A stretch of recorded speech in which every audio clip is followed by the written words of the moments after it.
ma doonaysaa isla markiiba in lagu furo qaybta lacagta Sweetcoin haddii aad isticmaasho aad doonaysaa in lacag ka samayso ma doonaysaa qaybta lacagta isla markiiba in lagu furo sir weyn baan ku hayaa imika waad aragtaan aniga qaybta lacagtu waa taas 9 qof oo kaliyaan ku ifiid gareeyay oo asxaabteeda ah 9 qof oo kaliya qaybta lacagtana waa talay furay waad aragtaan qaybta lacagtana waa talay furay marka arin weyn ayaan ku hayaa sir weyn baan ku hayaa linkigan xaqiiqada ah soo raac linkiga waxaan ku soo dhigayaa qaybta hoose description-ka muuqaalkan hoostiisa haddii aad iga daawanayso YouTube channel-keena Maxamed Wardi Official haddii aad iga daawanayso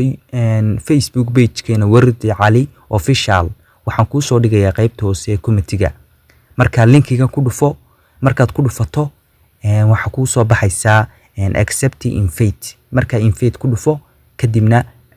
Play Store ku geenaya abka la soo deg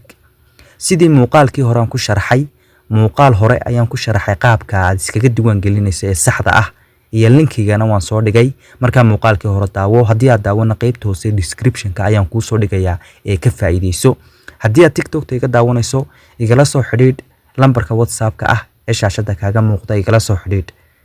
haddii aad ma garanaysaa wax cilada ay ku qabsatana igala soo xidhiidh lambarka WhatsApp-ka ah ee shaashada kaaga muuqda step-ka aan idin sheegay raaca linkigan waad ka faa'iidi doontaan waa linkigii xaqiiqada ahaa raaca oo linkigan kula soo dega oo iskaga soo diiwaan geliya insha Allah aad baad u salaamintiin asxaabtayda qaaliga waa anigoo ah Maxamed Wardi Cali oo idin leh guuleysta